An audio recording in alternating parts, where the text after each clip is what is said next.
welcome to the first video for my channel, Cast Iron Pansexual. This channel is about practical use of cast iron.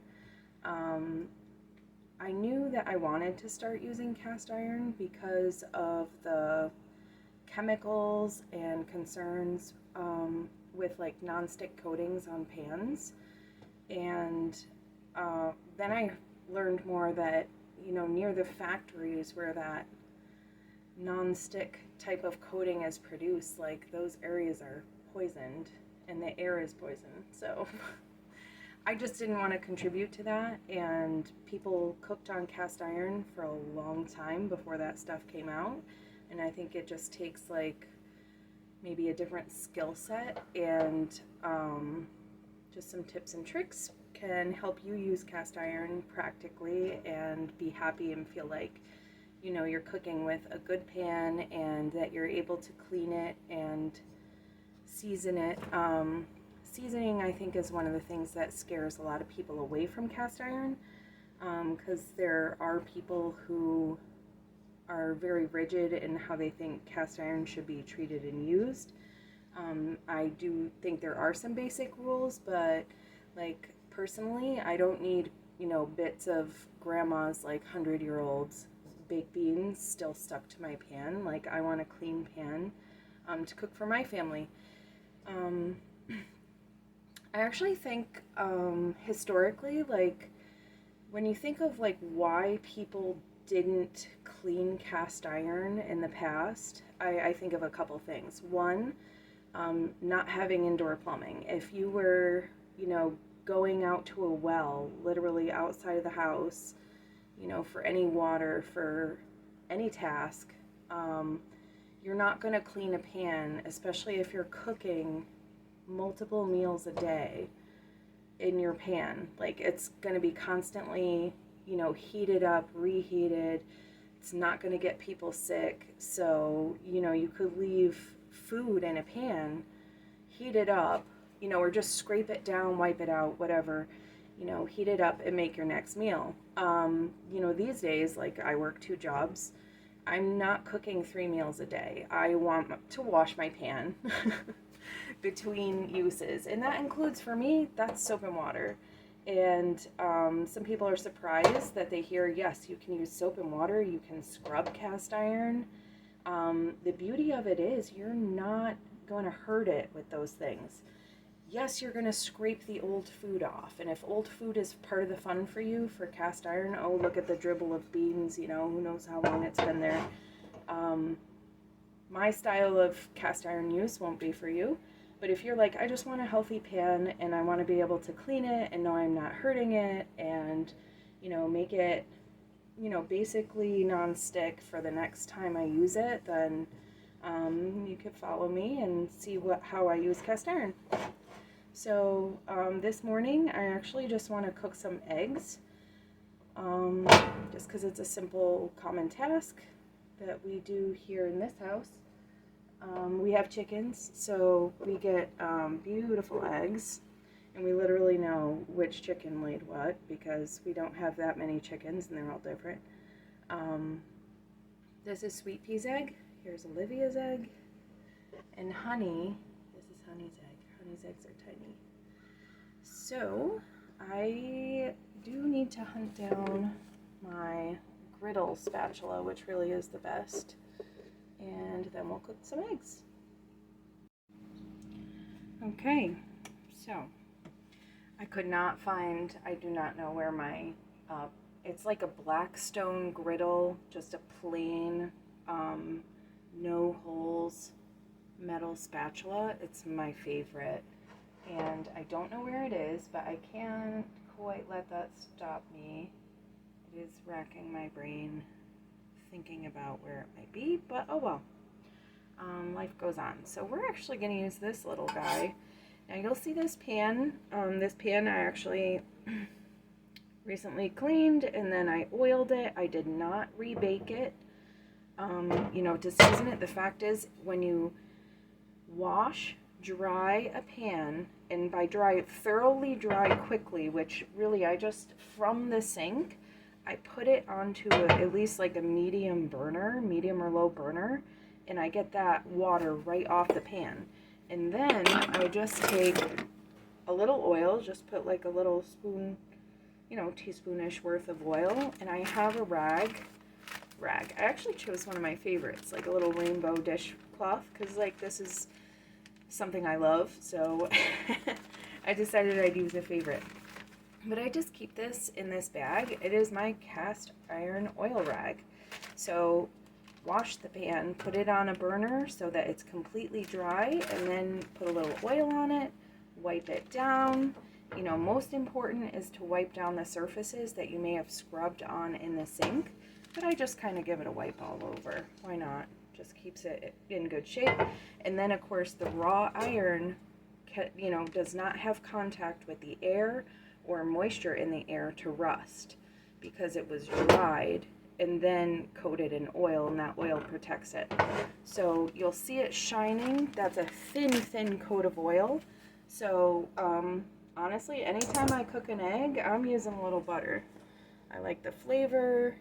And the non-stick pans that you can, I myself have bought at, places like TJ Maxx or anywhere else, you think you're getting a quality pan, and at first, the food is almost like floating on the surface, and before you know it, that coating is flaking off. And I've never seen it in my food. Right now I'm actually just letting this pan just kind of slowly heat up before I do anything else. Never seen it in my food, but when I'm washing those non-stick pans, you start to see over the month, it might only be months before you see, pieces of that coating missing. Like, where is it? Are you ingesting it? I think we are, somewhat ingesting that stuff. And, once it starts to flake off, I feel like even more is at risk of coming off. And I mean, I have been anal. When I had those pans, I was really careful to only use like wooden or silicone or plastic, utensils, and still, like, no matter what I used, those pans were trash. And when I started throwing them away every, it might only be a year, but every year or two, I'm like, this can't be good. This can't be good. This coating isn't lasting no matter how I take care of it. And I'm throwing away a metal pan every year or two. That just didn't seem right at all. So, cast iron taken care of can last a very long time. Now here what I'm doing, I can tell, kind of where the pan is at by how hot is it when my hand is just like an inch or so from the surface. It's warm right now, but not ooh, hot.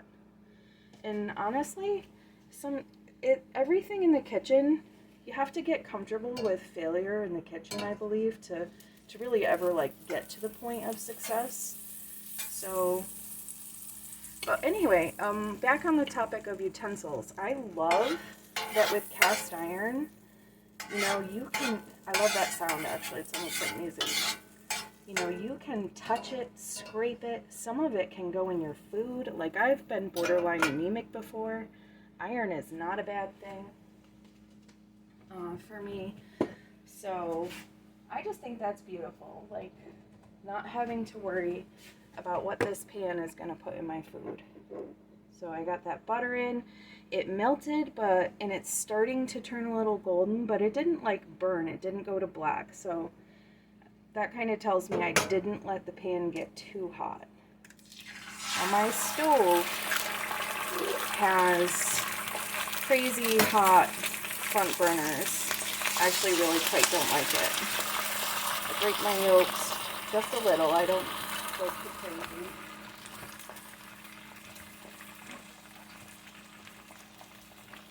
And I'm going to put some pepper on these eggs.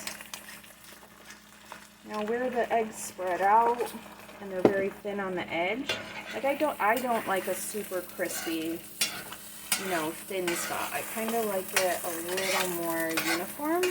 So I just kind of fold that back up on the egg. But you'll see I am not having any major sticking issues.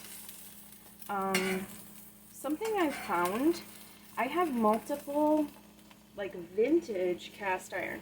Now also I want to explain right now, I know I bounce around, but right now I'm turning off this crazy hot burner. But there's so much heat in a cast iron pan. This pan is going to cook these eggs. I might turn the burner on again, but I might not. If you feel like things are going faster than you want, you know, I noticed that it started browning, I just turn the burner off and let the heat in the pan continue to cook the eggs. If I wind up needing more heat, I can turn it back on to low. So I'm just checking them out.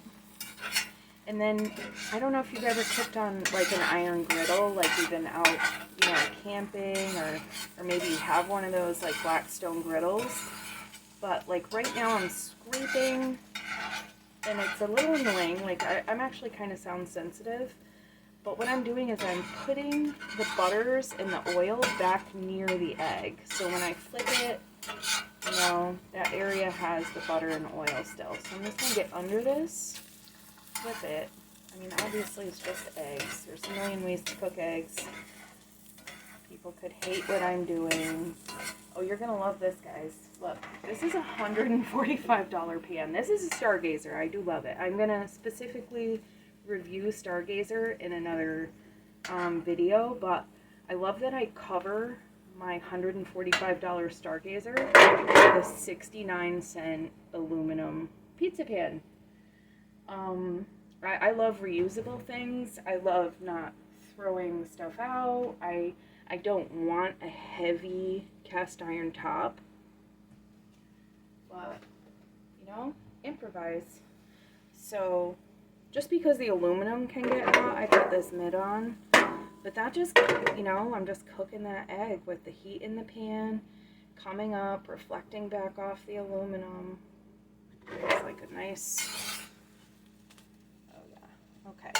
Now, what I'm seeing, obviously, this is going well. I, myself, got some, I mean, a lot of people do funny food things. I think I'm going to turn this gas burner back on low. We'll get a little more heat going, and I'm going to put some cheese on this.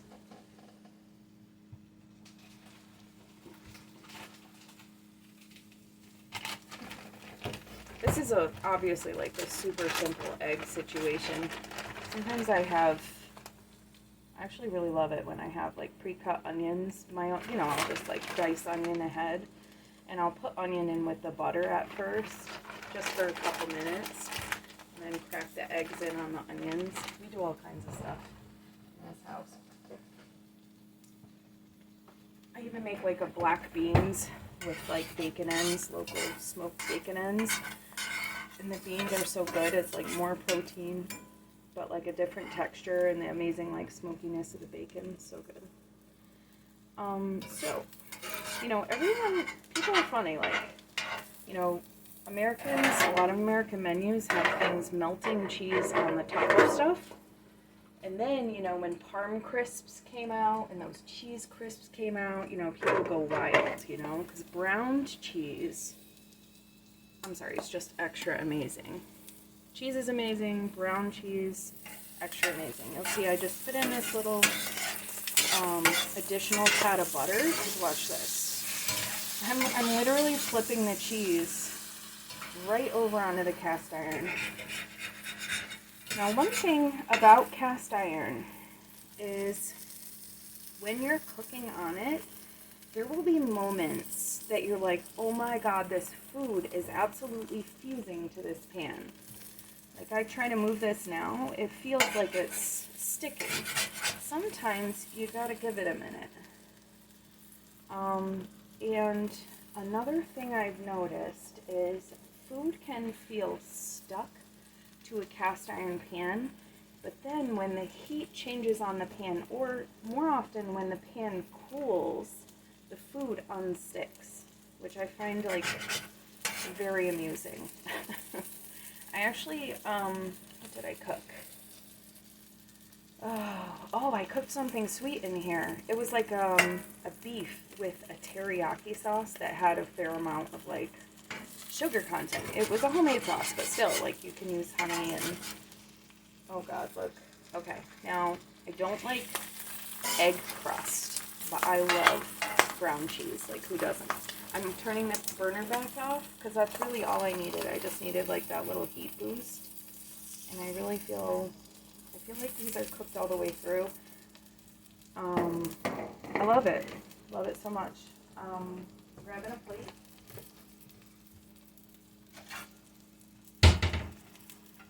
Now, with cast iron is not like your thin pans where you can just take it off the heat, set it on the table, you know, and just wait to serve out of it. Cast iron has enough heat in it, it's going to continue to cook your food on or off the burner.